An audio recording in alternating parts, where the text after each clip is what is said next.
Hello and welcome. Over the years I've done a number of language presentations at various Polyglot conferences, and at a few of them the presentation that I did was lost.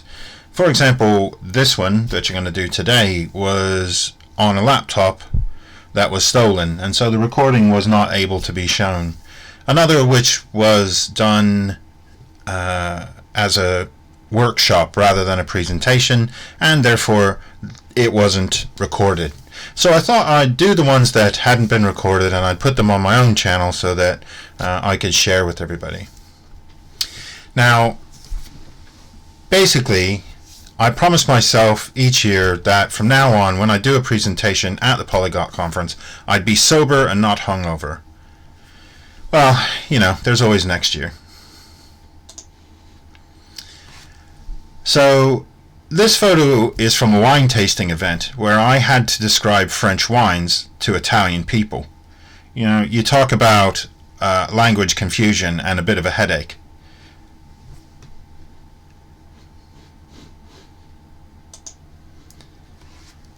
Now, the vast majority of my language exchanges were done using Skype, although I did use Google Hangouts and Facebook Messenger on occasion with some people who didn't have Skype. The biggest problem I had in most of these cases was simply the organization of all of these various meetings.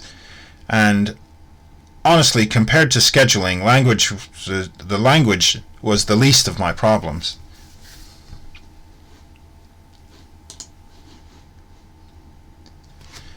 I've done a number of language exchanges before, but with a large number of exchanges, I made a few discoveries within the first week or two of this particular marathon. Now, the first thing I discovered was I don't like doing language exchanges. I realize that, I'm here today doing a presentation and you all think was that, well, he's not an introvert, but I'd say I'm a semi-introvert in that I don't mind speaking at people like at presentations, but at first meetings I'm a little uncomfortable and I avoid them if possible. So this marathon language exchange program forced me to learn things to tolerate uncomfortable thoughts and feelings. So how did I overcome this fear? I just promised myself that I would never miss a language exchange. So anytime there was a language exchange, I was there, I showed up, I logged in. I decided to feel the fear and do it anyway. And of this, I only missed 2 language exchanges, which were due to factors outside of my control. So if you're going to do this, then you have to commit. And one of the things that helps a lot is if this is your second or third meeting with the person, if you've agreed a topic that you've done, then you can do your research a bit before the meeting. So, unlike airlines, you cannot overbook, although not everyone has made the commitment I did. Therefore, a lot of people missed out on these meetings. Once you start talking with someone, it becomes interesting. And what I discovered was I actually liked doing language exchanges, but only after the initial few minutes. After that few minutes, it became a lot easier and it was a lot more fun. Afterwards, I was always glad I did the language exchange, regardless of how much I dreaded it before I started. At the start of my marathon, I had been paying a lot to italki tutors, and that was working well, but gradually I stopped using tutors and focused my efforts more and more on the language exchanges. Eventually, I would simply supplement the tutor if someone was a no-show, and italki made this easier with the Find a Tutor Now functionality.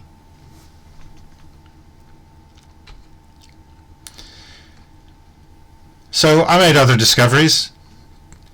The more language exchanges I did, the more I discovered about the process. What I discovered most was that phone apps are just Tinder without the swiping left and right. You will get mentally exhausted if you do more than an hour. If you're not tired, then you're not doing it right. Consecutive exchanges are a killer. So give yourself a bit of time to get a coffee and sit down and write up some notes about the exchanges or what you did right or what you did wrong. Add new words to your Anki deck and be prepared for no-shows. So have a backup plan, this italki find a tutor thing, or a book to read, or a video to watch, because people will not show up. Now, grammar sucks, and nobody is interested in it until they get tired of caveman speech. So as you advance, your partners will expect you to be improving. And to improve, you have to learn new words from the words you knew the last time. And you need to learn sentence constructions. Don't make them repeat the same old stuff to you every time. Try to learn from your interactions. So, people are pretty tolerant of caveman speech, but the better you are, the less tolerant they are. So, let's talk about sex. About 50% of the women on exchange sites only want to talk to women. 95% of men on exchange sites only want to talk to women. Why? Well, many of the men are just there to meet women. Many of the women are there just to meet women. But I'm just here for languages. Now, you'd think an old, ugly guy like me wouldn't meet creepy people, or that I'm one of the creepy people. But you'd be wrong, at least about the first part. I think a lot of the problems I found on the telephone apps were just because they were forcing you to use photos and gender, which is a recipe for the creation of a dating site. So I tried to use sites that were not generally enforcing having a profile, and I always clearly stated that I'm here for language learning only. Now, there is some seriously interesting stuff that I learned. Italian people have one fundamental shared belief, or at least all of the ones I spoke to, and that belief is the French should not be allowed to cook. I've had many discussions about the merits of pâté de foie gras and escargot and the abomination which the French call vegetarian pizza, and it will come to no surprise that actually I agree with the Italians. I spent a number of hours in what was supposed to be a 50-50 French and English language exchange, speaking French for a full hour. All right? Two French natives wouldn't step out of their comfort zone and speak to me in English. So no amount of cajoling or encouragement would get more than a couple of phrases out of them. Which of course didn't bother me, since I got an extra 30 minutes of French practice for free.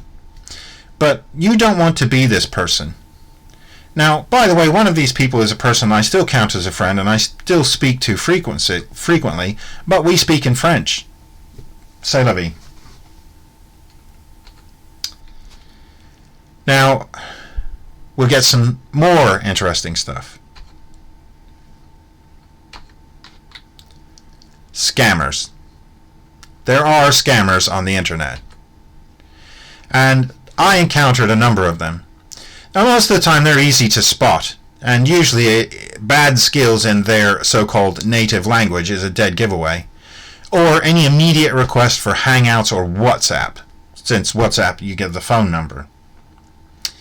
So, a native English speaker who can't spell or make a single grammatical sentence and, oh, incidentally, needs some money to relocate. A British woman who wanted to speak to me in French to teach her English. Okay. Oh, and incidentally, needed some money to relocate. Lots of people with severely ill family members. Which was odd, because they apparently live in a country with free medical care. poorly written, vague messages, but they love me, and incidentally, they need some money to relocate. Now, you need alternatives for people who don't show up. And you need to respect other people's time. So don't be a no-show yourself. If you can't make it, make sure you give the other person as much warning as possible prior to your meeting. Now, if we talk about what happened here, the number of exchanges per person was just, I had one exchange with 21 people, right? But most of my exchanges were with just 8 people. And there were a lot of no-shows, right? A lot of them. And most of the no-shows were men. I don't know why. So let me give you some tips from what I learned in my 500 plus language exchanges. Does anybody know someone who stutters? My father stuttered, and it was one of the things which really enraged him was people who filled in the words for him. So this is perhaps why of everything on this list, nothing is more annoying to me than people who fill in the blanks for me. It was there, it was on the tip of my tongue, and if you'd have just given me another second, I would have gotten it. You're not really helping, so wait until I give up and ask.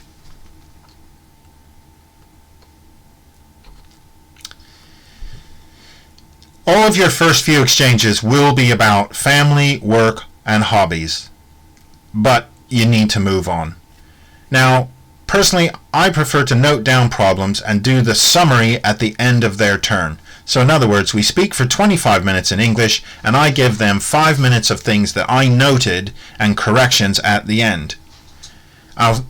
Some people prefer their corrections while it's happening, but that's not often the case, and my preference is to do it at the end.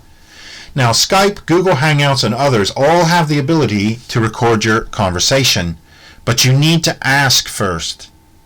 Now, I did record portions of some conversations in order to correct my pronunciation and to practice, but it wasn't very often, and I always got the permission of my partner. Now, I admit that on occasion I fell back to Google Translate for assistance, but this was mostly when neither myself nor my partner knew the word in our language. So, for example, sometimes I didn't know the English word for something they wanted to say. So even a native speaker doesn't know every word or the translation, and they might say, what is the word for focaccia in English? And I would respond, I have no bloody clue. And we will look it up and it's a muffin.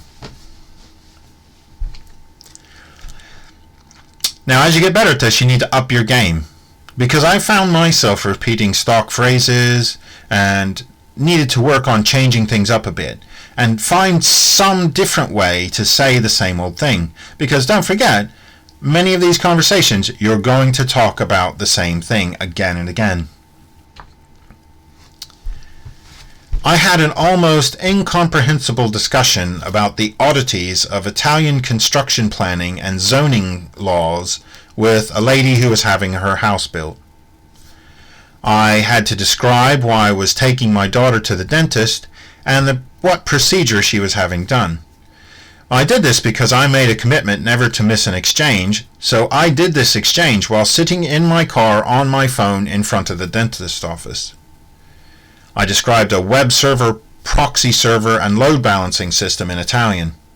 I've described French wines in Italian.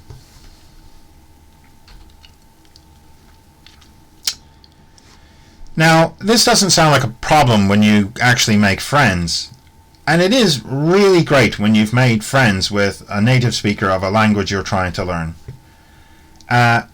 Because it's much better than trying to get a tutor, because people are invested in you and they're willing to help. But you need to make sure that it just doesn't become a random chat about the same old thing. You need to make sure that you're progressing in your vocabulary and in your work.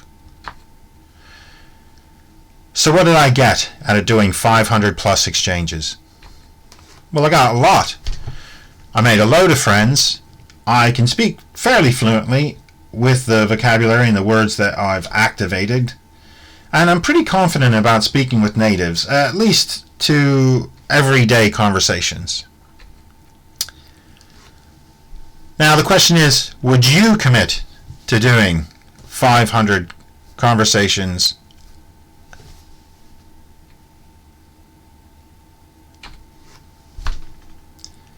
If you want to try it out, here are some resources. So the language exchange software I used typically was Skype, but you can use Google Hangouts, WhatsApp, Facebook Messenger, and of course Zoom now. The language partner sites I used were the first two here, Conversation Exchange and languageexchanges.org.